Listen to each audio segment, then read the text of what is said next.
Ça faisait bien longtemps que j'étais pas revenue à Chicago. J'avais oublié à quel point la ville est animée. Je voudrais une glace, s'il vous plaît, madame. Volontiers, mademoiselle. Mais à quel parfum? Vanille, fraise, pistache ou chocolat? Eh bien, je prendrais une double glace au chocolat, madame. Tout de suite. Voilà. Merci. Parce qu'elle est bonne. Bon, voilà un chauffard. D'où il sort, celui-là?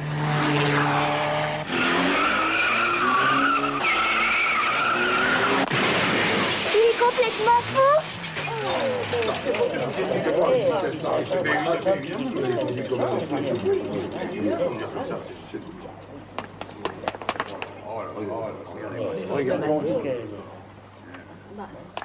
Alors personne ne le relève, on va pas le laisser comme ça.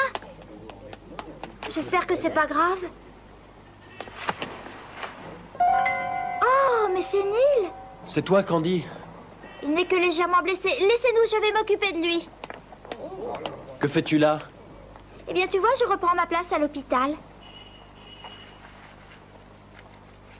Ce n'est pas grave, mais tu devrais venir demain à San Johanna pour un examen. J'y serai. Pas question d'aller à l'hôpital. À ta guise. C'est ton affaire, pas la mienne. Au revoir.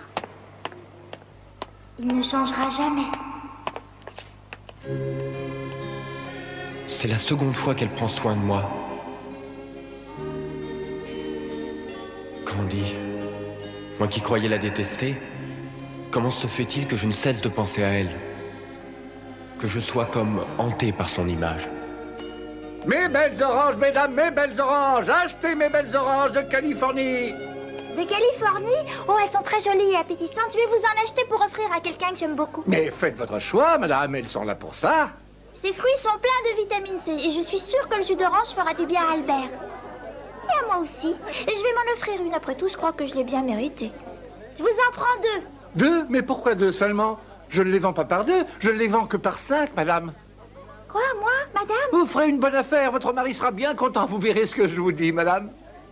Mais vous vous trompez, je suis pas... Tenez, madame, et merci. Oh.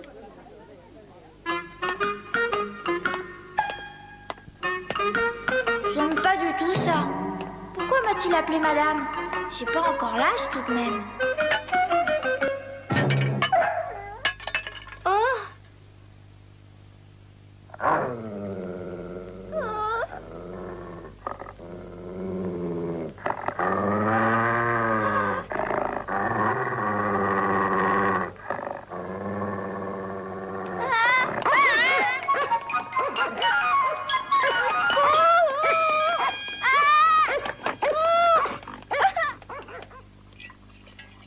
Il ne fallait pas vous en formaliser, Candy. Chez les marchands de 4 saisons, le madame était une marque de respect. Ah, vraiment, vous croyez? Si j'avais su que vous reveniez aujourd'hui, je vous aurais mijoté quelque chose de bon. Oh, je ne sais pas ce que vous êtes en train de mijoter, comme vous dites, mais ça sent bon. Laissez-moi terminer et mettez la table. Oh! J'ai cru que le contenu de la casserole allait me sauter à la figure. Mais il fallait baisser la flamme. J'ai pas l'habitude des plats mijotés. Hein? Seulement des plats mijotés? Allez, laissez-moi faire la cuisine et contentez-vous de mettre la table. Si je me marie un jour, il faudra que je prenne une cuisinière. Sois sans crainte, Candy.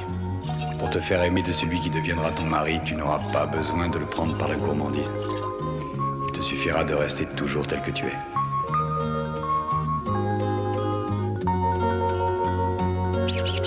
Oh, comme tu es amusant.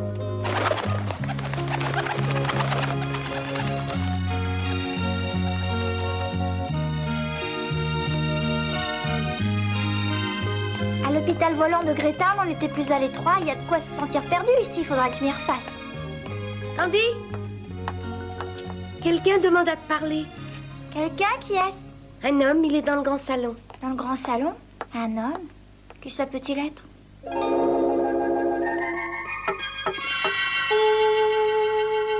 Vous désirez me parler?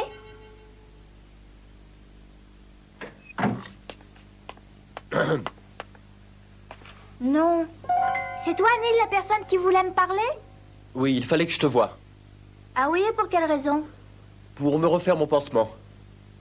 Mais ce n'est pas ici que l'on fait les pansements. Et je ne peux pas te le faire sans que tu aies d'abord passé un examen en consultation. Et pour les consultations, il faut aller en salle d'attente comme tout le monde. Mais, Candy! Oui, quoi encore? Eh bien, le pansement était refait. Bah, qu'est-ce que tu veux alors? À vrai dire, je suis venu t'inviter à sortir avec moi. À sortir avec toi? Oui, va te changer, je t'attends. Tu parles sérieusement? Oui, je parle sérieusement, tout ce qu'il y a de sérieusement. Je t'invite à sortir avec moi et je te dis d'aller te changer. J'y suis, c'est sans doute pour me remercier de ce que j'ai fait pour toi. Mais si c'est pour ça, c'est bien trop. Est-ce que tu es sourde? Je te dis d'aller te changer. Désolée, il n'en est pas question. Quoi? Je suis de service, on a besoin de moi. Un instant. J'ai demandé la permission au professeur Léonard. En te servant du fait que tu es de la famille André. Et quand cela serait, j'en ai bien le droit, il me semble. Et moi, je vais te dire une bonne chose. Tes grands airs peuvent faire impression sur le professeur Léonard, mais moi, ça me laisse froide. Et je me moque de ce que mon patron peut penser. J'ai des malades qui m'attendent et un service à assurer. Et sur ce, bonsoir.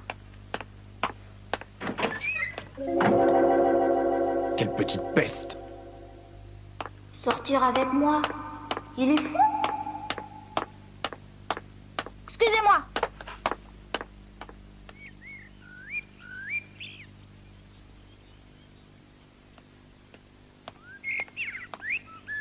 Jamais je n'ai rencontré pareille tête de mule, mais aussi vrai que je suis un André, je ne suis pas de ceux qui renoncent facilement, et je saurais bien la faire changer d'avis.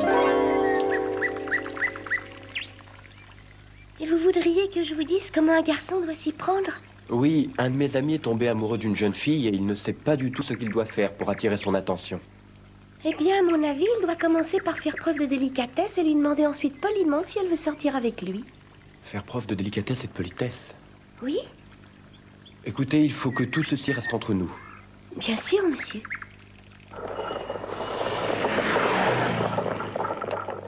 Tiens, mais voilà Neil. Mais que veut-il faire de ces fleurs? Je prendrai un fiacre pour rentrer.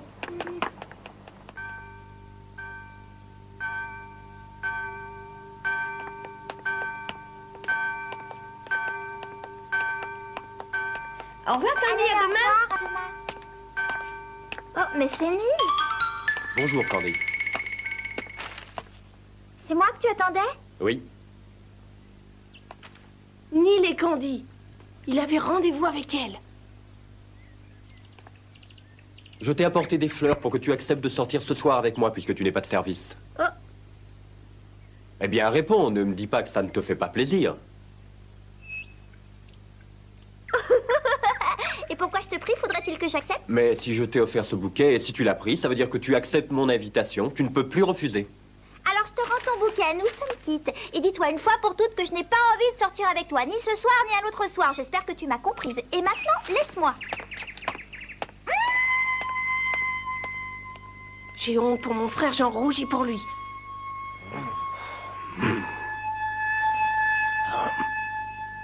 Tu me paieras ça.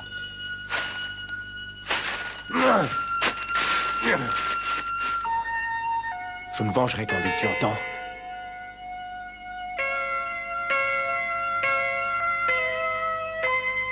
Comment a-t-il pu tomber amoureux de cette souillon? Quelle honte pour la famille! Comment a-t-il pu s'imaginer un seul instant que j'accepterais de sortir avec lui? Il a perdu la tête. Rien que d'y penser, j'en ai le cœur qui se soulève.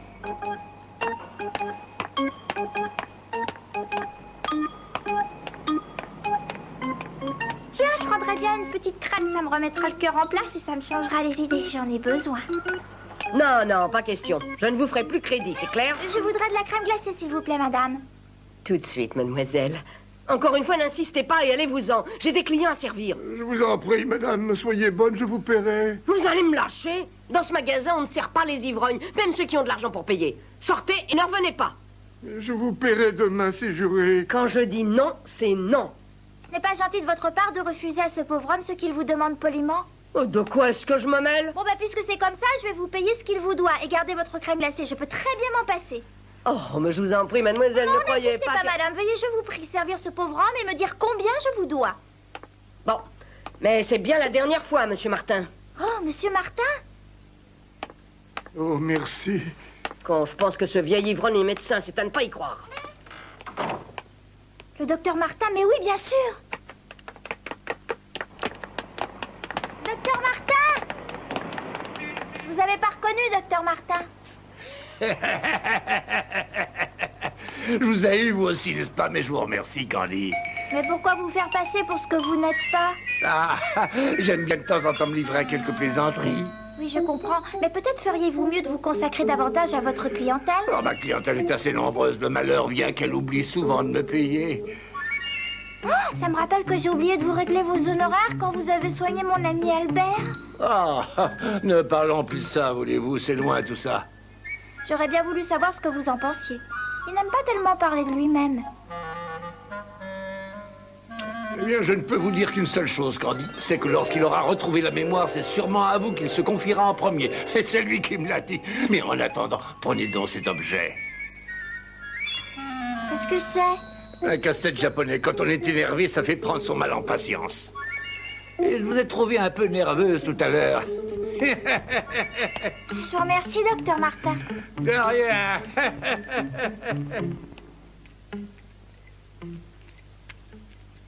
Le docteur Martin dit que ça calme les nerfs, mais moi je dis qu'il y a de quoi devenir fou. Oh, j'en ai assez, j'abandonne. Oh, j'ai réussi.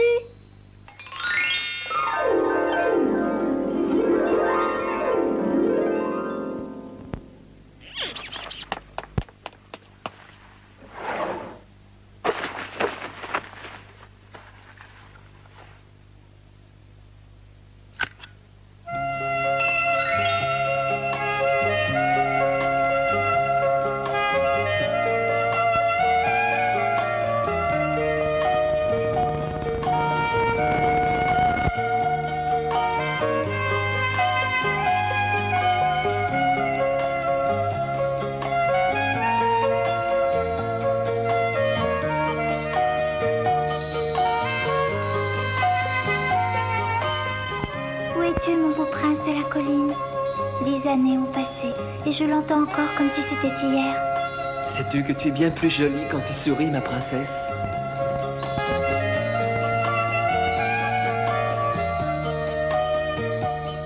Et toi, Anthony, qui lui ressemblait tant?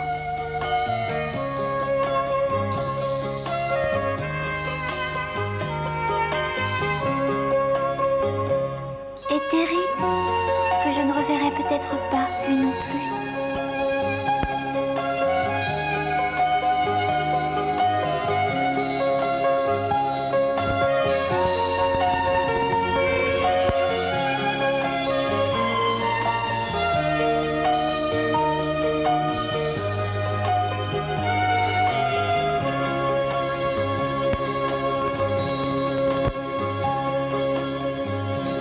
Je lui avais promis d'avoir du courage, de l'oublier, mais quand je pense à lui, les larmes me viennent aux yeux.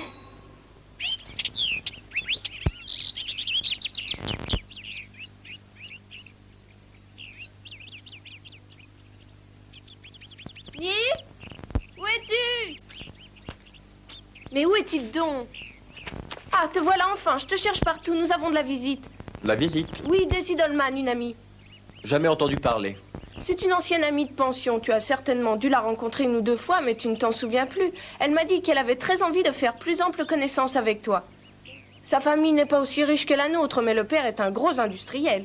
Il a des relations très haut placées à la municipalité. Il pourrait nous être utile pour nous débarrasser de Candy. Parce que tu as toujours l'intention de la chasser de Chicago. Oui, mais il n'y a pas si longtemps tu le voulais aussi. Aurais-tu changé d'avis? Non, bien sûr, mais je peux savoir comment tu vas t'y prendre? Eh bien, à vrai dire, je ne sais pas encore très bien ce que je vais faire, et c'est ça qui me met en colère. La tante Elroy ne m'aide pas, elle ne pense qu'à faire revenir Alistair d'Europe, elle se moque du reste. Mais hier, je suis allée en ville avec Georges le chauffeur, et il m'a dit que le grand-oncle William était gravement malade et que les médecins étaient inquiets à son sujet. Ah, ça n'a rien d'étonnant, il doit être très âgé. Alors, l'idée m'est venue que si le grand-oncle William venait à disparaître, c'est la tante Elroy qui deviendrait chef de famille. Et nous pourrions nous débarrasser définitivement de Candy. Et je prie chaque soir pour que cela arrive. Tu veux dire que tu pries pour que l'oncle disparaisse?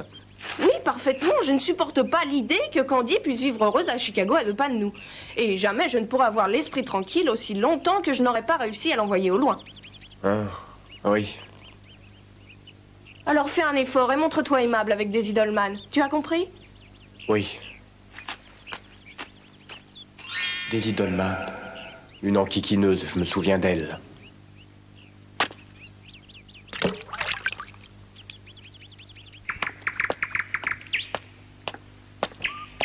Daisy, j'ai prévenu Neil, il n'est pas encore là?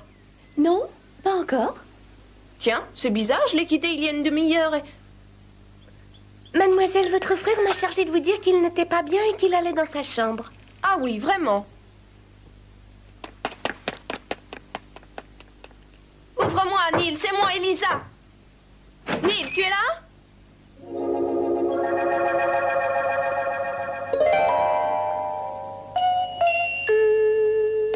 Il est sorti sans rien dire par derrière, comme un voleur. Et moi qui voulais lui présenter Daisy pour essayer de lui faire oublier Candy.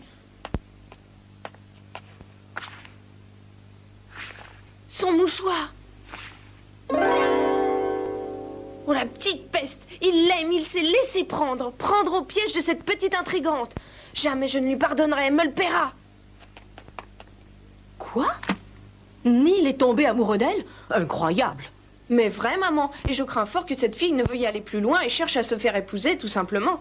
Faire cadeau de son mouchoir est un geste significatif. Son mouchoir? Fais voir.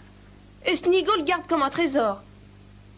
Neil, quelle honte. Ça ne m'étonnerait pas qu'il nous annonce bientôt ce projet de mariage. Il n'en est pas question. Ce mariage ne se fera jamais qu'il le sache. Moi aussi, maman, je ferai tout pour qu'il n'épouse pas cette fille. Ce qu'il faut, c'est éloigner Candy de Chicago et faire en sorte qu'elle n'y remette pas les pieds. Ce Nigo ne se rend pas compte qu'elle veut l'attirer dans un piège. Il faut absolument le sortir de là. Elisa, va dire au chauffeur de sortir la voiture pour me conduire en ville. J'ai une visite à faire. Oui, tout de suite, maman.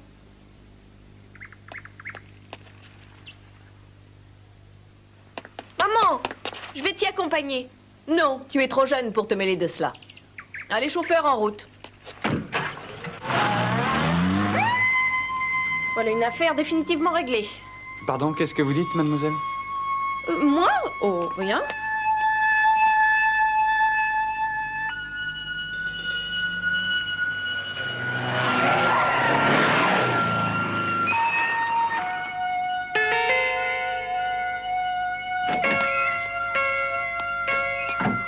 Mes hommages, Madame Legrand, qu'est-ce qui me vaut l'honneur?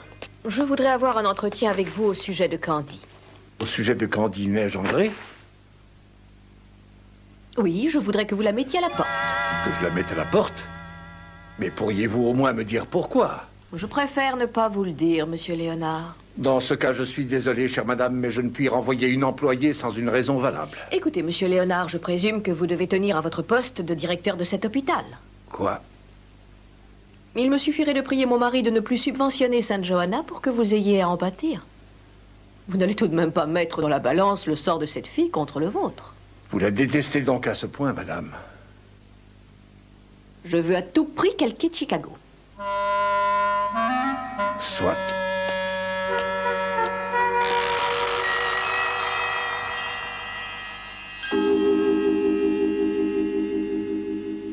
Et après avoir longtemps marché dans la forêt, les enfants arrivèrent en vue d'une curieuse maison. Une maison dont les murs étaient entièrement faits de biscuits, les fenêtres de sucre et le toit de nougatine. Candy, monsieur Léonard veut te voir tout de suite. Bon, j'y vais. Attendez-moi ici, les enfants. Et soyez bien sages, hein?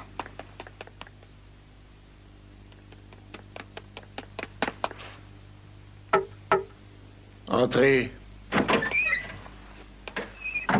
Vous m'avez demandé, monsieur? Candy, je vais vous prier de bien vouloir signer votre démission et quitter cet hôpital. Quoi? Oh, mais je ne comprends pas, monsieur. Croyez bien que je suis désolé et je dois également ajouter que vous ne trouverez de travail dans aucun autre hôpital.